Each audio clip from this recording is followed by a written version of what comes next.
Oh, that's funny. I was going to turn the garbage disposal on before I showed you. I have not turned this on yet. I got it reinstalled. That's a bugger to get on by yourself, let me tell you.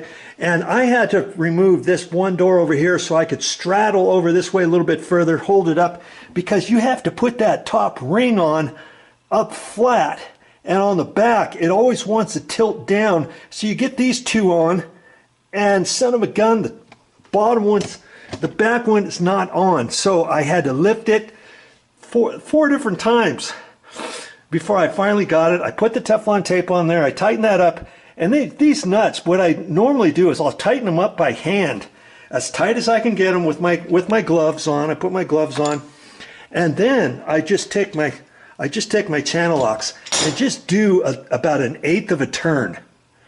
You know, just a little bit more. You don't want to over tighten those because they're plastic and they could crack. Okay, so once I turn the water back on, then I'll check for leaks, and if it's dripping from there or there, then I can take my channel locks and just do a little bit more, and then check it again, a little bit more, check it again. I've got it plugged into the bottom there. Oh man, I still have to clean this out too. Okay, and I've got to run some water to double check and make sure it's not leaking. Okay, here goes. Listen to that. Sounds pretty good to me.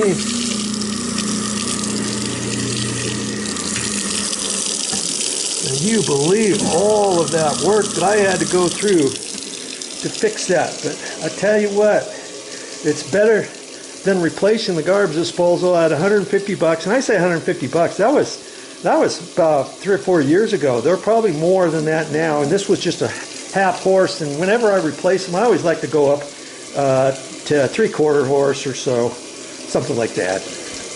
Okay, depending how often you use it and stuff.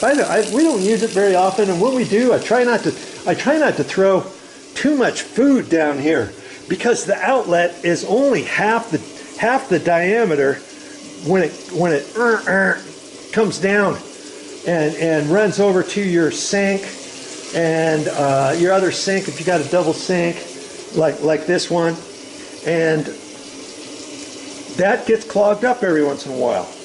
And so I like to try to take most of the food, throw it away in the garbage, and then the last little bit, okay, yeah, I'll throw it down there. Okay. Oh, that's sweet. That's music to my ears. And I'm gonna clean this stuff out, and then I'll put my my water on a little bit harder, and then I'll let it run for a couple minutes, double check, make sure nothing's dripping. I don't want to say I fixed it, and then 2 weeks later you put paper towels and you got other stuff down there, and all of a sudden you open up there and see we had this in here. You open it up and that's full of water, and the whole bottom of those are wasted because they're full of water, all because this kept dripping because I didn't check it out all the way. Forget it. You know, you got to check things out before you call it good. Remember that. I've only had the water on for a couple minutes. I'm going to let it go a little bit longer. I don't see any drips yet. Okay? And when you're looking for drips, it's going to come from the bottom of there or the bottom of this, and it could be coming on the back side, coming down on the back side where you don't see it, and then maybe it's dripping from right here. You know? So have your eagle eye on and check it out, and then make sure that's all dry, and you can put a napkin down there, toilet paper, whatever, and if you see any little water that you didn't feel, then you know it's still dripping, right? Okay. All right, I think it's going to be okay, but I'm going to let it, I'm going to keep letting it run. And I was going to tell you, lots of people will ask me, hey Joe, what size is this? What size is this? Okay, well, I think it's 1/4 inch. I had some wrenches here, And these are standard and these are metric. This is a good little thing to get. This is from Husky.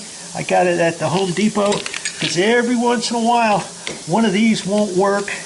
And I tried the metrics and son of a gun, one of the metrics fits better than the standard. But I matched it up to the 1/4 inch right there, and that looks like the same size. So I'm going to say it's a 1/4 inch.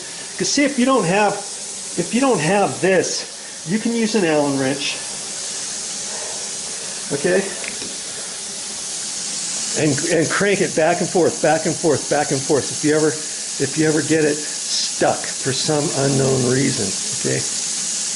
All right, I'm gonna let it go a couple more minutes. While I'm doing that, I'll clean up. I can clean up in the garage and stuff, and then check this out in a minute.